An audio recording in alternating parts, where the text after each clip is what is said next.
amidst or during the days of Christmas, today God have given us an opportunity to hear the word of God, to understand the word of God as we are approaching and nearing Christmas. We being as child of Jesus, we are supposed to remember the birth of Jesus too and the spiritual meaning of Jesus' life. So for today's message or for today's meeting, I would like to take on the theme, the manger's message. The theme for our meeting is manger's message. The manger, when we hear the word itself, manger, it surely brings us back or it reflects us into the scene of Jesus' birth, the Jesus' birth in Bethlehem with Mary and Joseph. Because from our childhood we are known to this word, and it's a similar word to each one of us. But we being as children who have gathered here for the children's ministry, we are supposed to know the spiritual meaning of manger. And what does manger teach to each one of us? What does the Bible say about manger?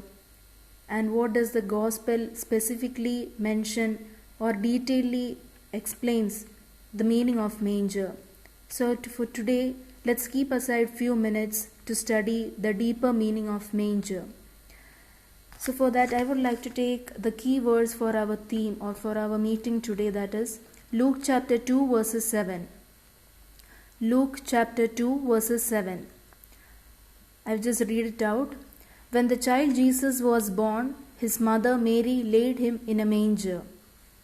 Maybe this verse is a well-known verse, and for every Christmas meeting or programs, we use this paragraph of Luke chapter 2, and this verse is also a well-known verse. So from this verse, I want to each one of us, let's all focus on the word manger.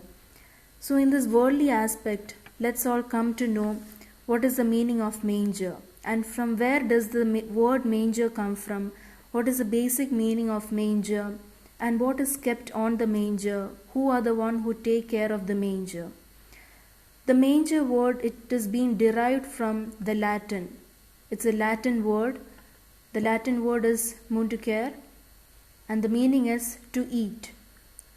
When we Google it or when we go to the deeper meaning of manger, it shows to eat. And now let's see how is the appearance of manger, or how does it looks, how is its physical looks. Let's all go into it. The manger is said to be a wooden or a stone feeding trough and a food box that is used to feed the livestock, or it's a holder, a food box that contains the hay or the fodder for the livestock, let it be cattle or horses or other animals too.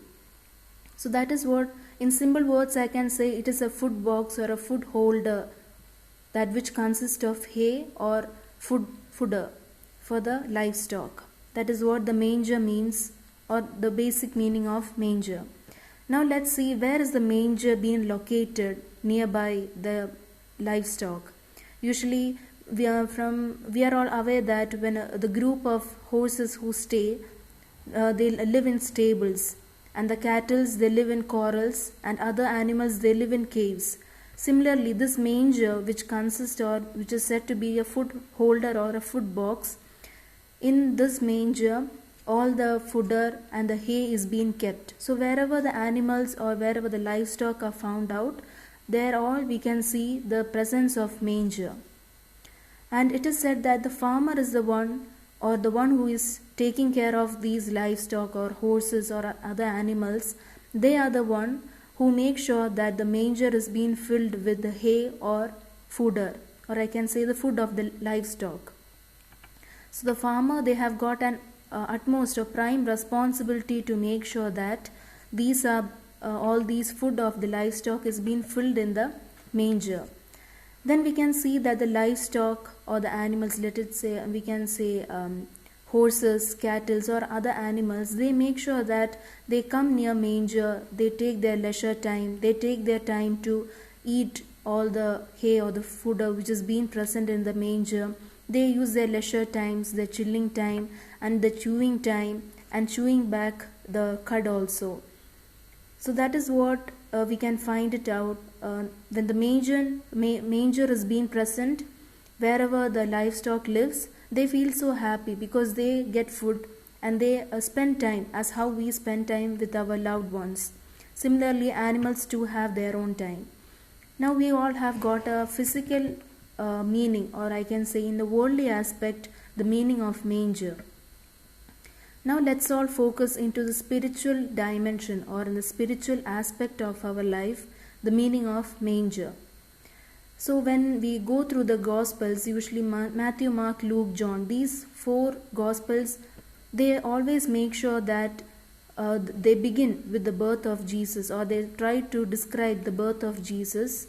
But Saint Luke is the one who makes sure that he focus and detailedly explain the birth of Jesus from Luke chapter 1 to 2. When we read Luke 1 and 2, we get a brief good idea about the birth of Jesus and about his mother's details. All these we can get an idea when we read Saint Luke. So because when we read Saint Luke chapter 1, he himself have mentioned that after great investigation, or with full keen investigation only, he have written the gospel of Luke. So now let's see the Bible's point of view regarding manger. What does the Bible say about manger?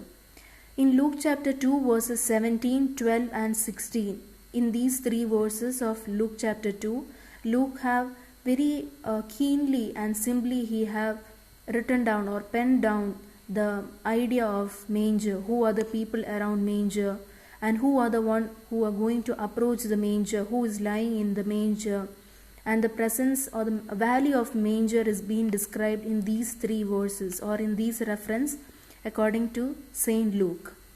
Now let's go back into the scene or the situation of Jesus' birth.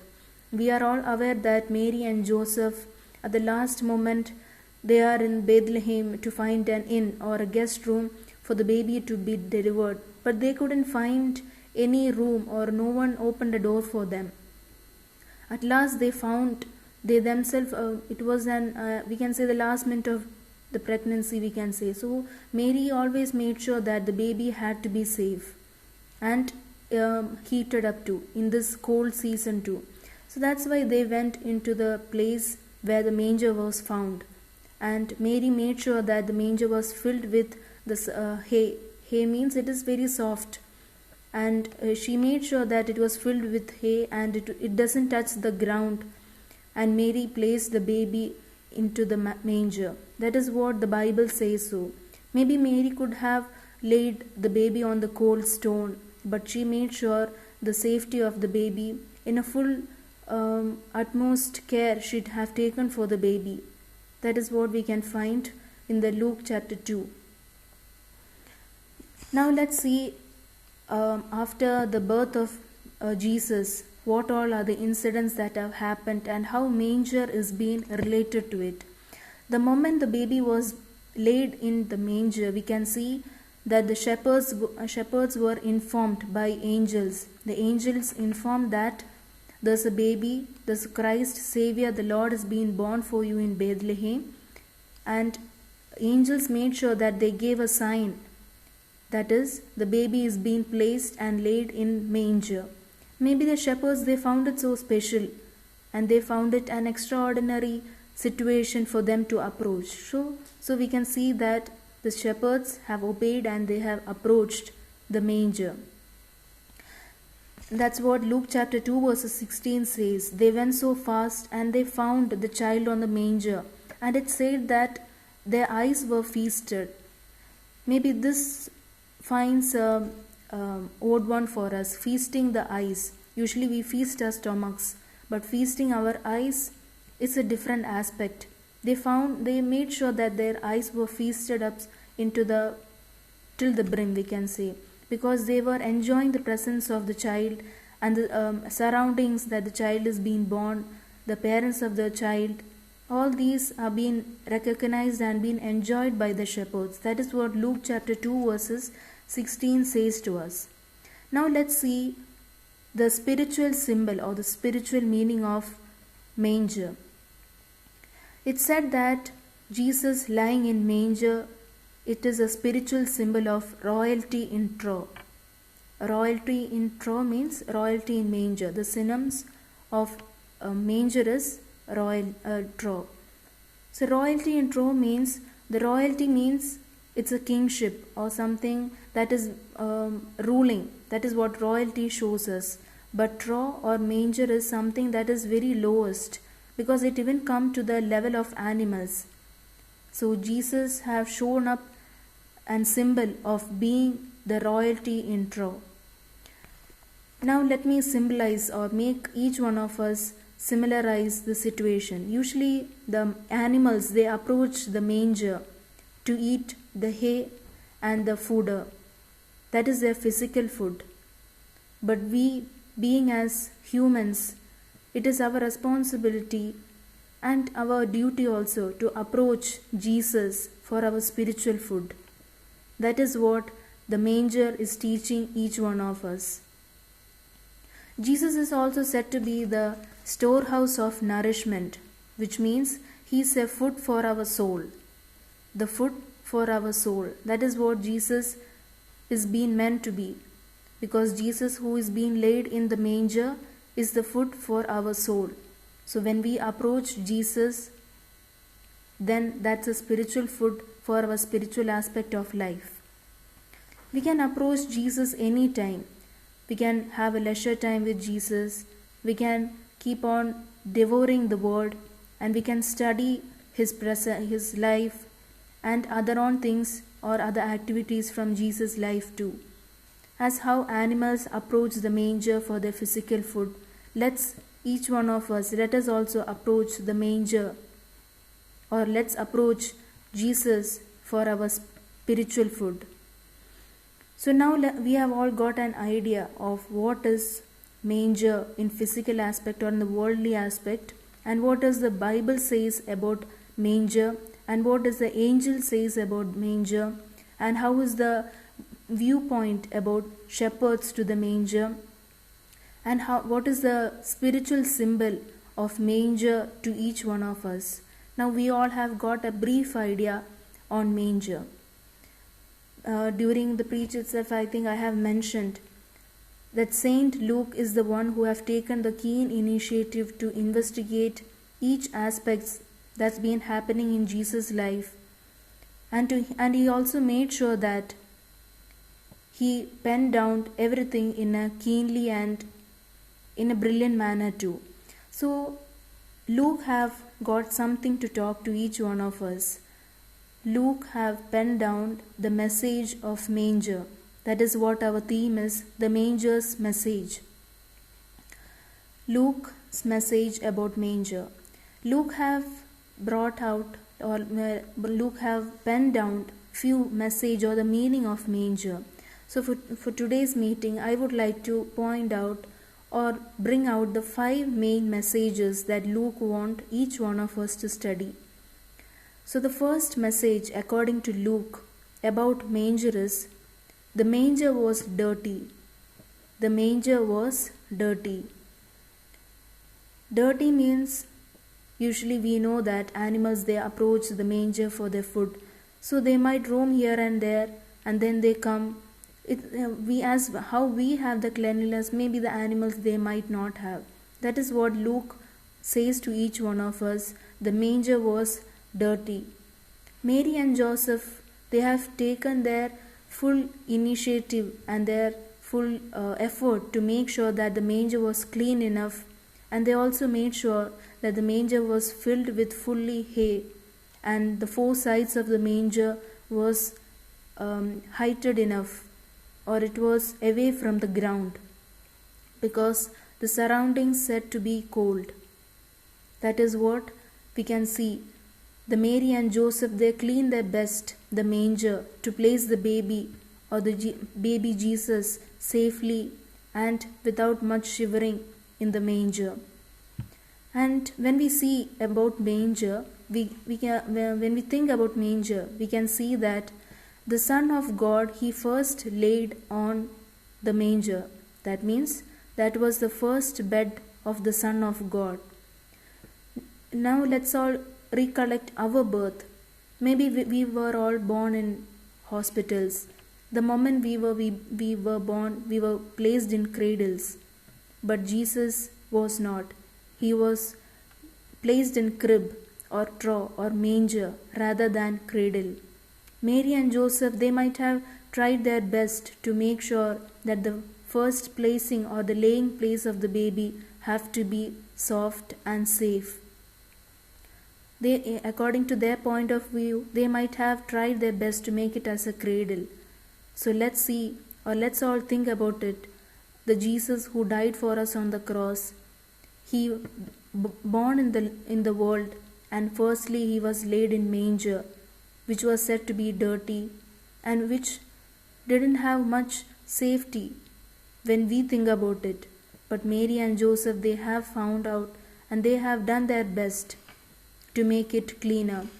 Then we can see that the surrounding was said to be it was unpleasant because the animals were all around. Maybe the odor of the animals weren't much pleasant for the baby. So these are all the Luke is saying to us. The manger surrounding as well as the manger was dirty. The second message according to Saint Luke we can see is that about manger, the manger was planned. The manger was planned. P-L-A-N, planned. So when we see about it, we can maybe thinking about Jesus' birth, we might have pity on Jesus. We might have thought we feel so pity the Son of God is being laid firstly into the manger rather than in cradles. But it was a plan by God.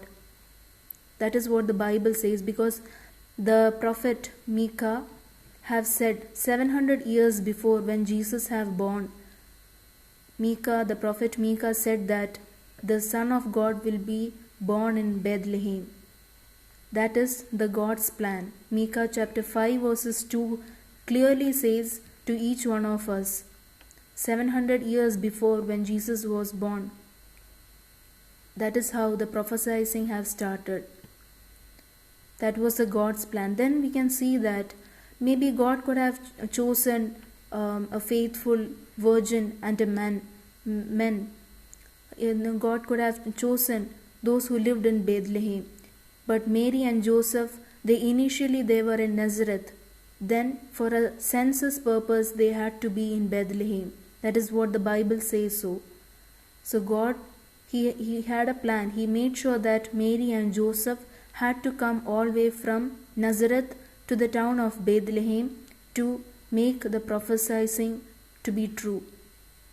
Maybe God could have done easier, but he wanted the prophecies to be true. That is why God selected Mary and Joseph from Nazareth, who were living in Nazareth, and then they came to Bethlehem for the delivery of the baby Jesus. Then we can see that, as I have mentioned, Mary and Joseph, they came to Bethlehem in the name of census. The census was taken, or the decision was taken by the governor of Syria. It's been mentioned in Saint Luke.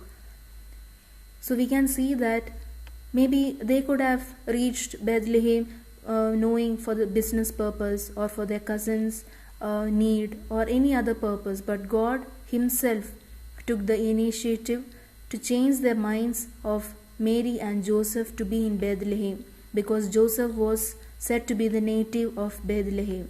That is why both of them forcefully, even on her with her baby bump, she had to be in Bethlehem.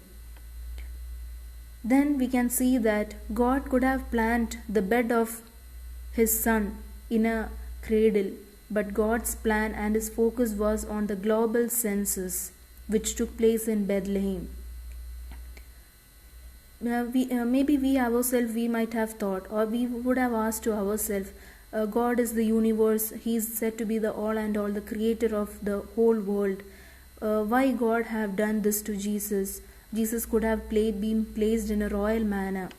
But God made sure that the life of Jesus in this worldly aspect had to be low, but in spiritual aspect, Jesus is said to be the highest and the utmost highest person as per the God's point of view. That is what planning a bed for God's Son was easier than the global census because the mindset and the attitude of the people keep on changing. So God always made sure that the global census had to be successful. Then only Mary and Joseph can come and can reach in Bethlehem in time. That is what the second message says to each one of us. The manger was planned. Then the third message that Saint Luke wants to say to each one of us regarding the manger is that the manger was a sign. The manger was a sign. I have already mentioned that angels they told to the shepherds that in the town of Bethlehem we will find a baby being laid in a manger. So that was a sign according to the shepherd's point of view. Surely when someone talked to us in an odd one manner or in an extraordinary manner, surely we will have an internal investigation of it. The shepherds also might have done the same. Maybe they might have asked between each other, how can a baby be born and being laid in the manger? And the angels have already mentioned that the baby is the Christ, the Savior, and the Lord for the whole world.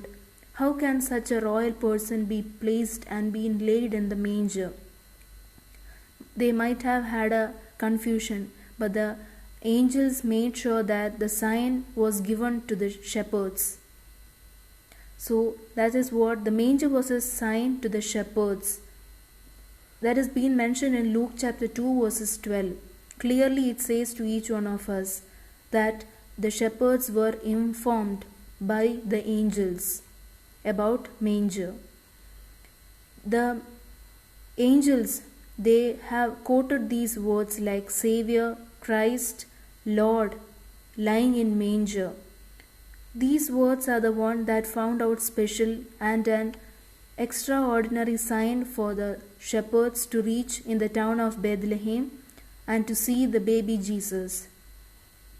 The King of Kings lying in manger is said to be a paradox. Surely even we also will be asking to ourselves, how can a baby who is said to be the king of the whole world being lying in manger? In this worldly point of view, it is a paradox. But in spiritual point of view, Jesus is the one who is being placed to the highest. Maybe the right hand of God. That is what the spiritual aspect shows to each one of us. Saint Luke have said the message about the manger. The third message, as we have heard, it was a sign. Now the fourth message that Saint Luke wants to talk to each one of us is that the manger was the step to the Calvary road. The manger was the step to the Calvary road. When we hear the word Calvary, surely our mind, it goes to the scene or the situation of the crucifixion of the Lord Jesus Christ. So the manger have got its own link or its connection to the Calvary situation too. The manger is said to be in wooden format. Similarly, the cross is also in a wooden format. So let's all think about it. The moment Jesus was being placed in manger and till the moment he was born, he was being crucified. From the start to the end, both have got its start and end in the wooden manner. So that is what we can see. The manger was the step to the Calvary road. The Calvary road is said to be a downhill. Downhill means a steep or a lower road. When a steeper road means we will keep on going so fast into the down in the lower manner, and it will be a fast journey too. That is what Calvary means, or the Calvary road is all about. Philippians chapter 2 verses 6 to 8, it clearly says to each one of us that Jesus led a life in this world in a humble manner, because the moment he was being born in a wood, till the moment he got being that the moment he was crucified, that is also in a wooden manner. So he led a very humble life, and he was even obedient to the cross of death. But in spiritual aspect of life, he is said to be the highest. That is what Saint Luke and Philippians chapter 2 verses 6 to 8 says to each one of us. Maybe the Calvary road is said to be lowly or hard road. It is because it's very steep. Maybe something or dangerous can happen up in a person's life.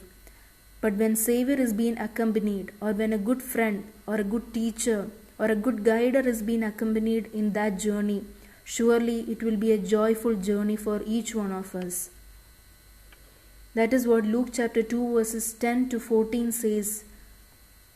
You are going to have a great joy, a spiritual joy.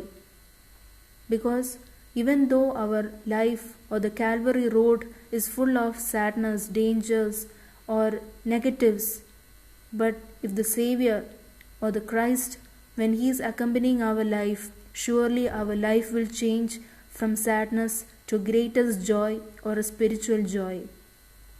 That is what the Luke have said to each one of us regarding the message of manger.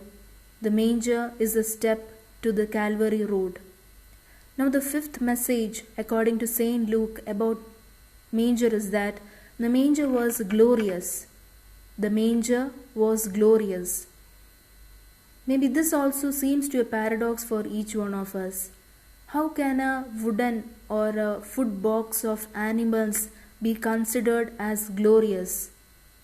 But Jesus proved that don't matter according, maybe in our point of view we seem to that to be a lowest item, but Jesus have taken up the initiative to show that manger or the trough or the crib is a glorious item, and he have proved also from the moment he was born in the earth. Luke chapter 2 verses 13 to 14, it clearly says that the angels were they were enjoying the song of praise. They were praising the manger like as if they were enjoying as a group. The song of praise is being mentioned in Luke chapter 13 to 14. They were praising the manger, the Savior, the Christ. They were saying, glory to God, Savior is in the manger. Glory to God, the Christ is in the manger. Glory to God, the Christ and the Lord is in the manger. So from that song of praise itself we can understand that the very lowest item of the world, or how the people see the angels, they have glorified into the maximum through Jesus' name. So manger have taught each one of us that it is glorious. Maybe what we see in our life which is small, but it will be changed to a greatest manner. Example is there, Jesus, he rid himself, or he was been traveling to Jerusalem and he was being seated on donkey. People, they all consider donkey to be not a well into the level of lion or any other wild animals. They found donkey to be a lowest placed animal, but Jesus himself took up the initiative to take the level or the standard of donkey to the highest. So that is what Jesus have taught in each one of us, in each of his life aspect from the moment he was being born. Let me again say up the message what Luke have to tell to each one of us regarding manger. The first message is the manger was dirty. The second, manger was a planned mission. And the manger was a sign. The manger was a step to the Calvary road. And manger was glorious. Maybe today we might have got a brief idea or a rough idea about what manger have got its place in the spiritual aspect of life. Let us all make sure that manger have got its own value, and from today onwards let's all take up the true meaning of Christmas rather than the physical or the worldly meaning of Christmas. May God bless each one of us, and from today onwards, let's all take a decision and a whole understanding that God can praise up the lowly or the humble person to the highest, as how He raised Jesus from the sins of the people to the highest, as how God have helped each one of us. May God bless everyone, and in our upcoming days, and an advanced happy Christmas from a spiritual aspect of life from each one of us. God bless everyone. Amen.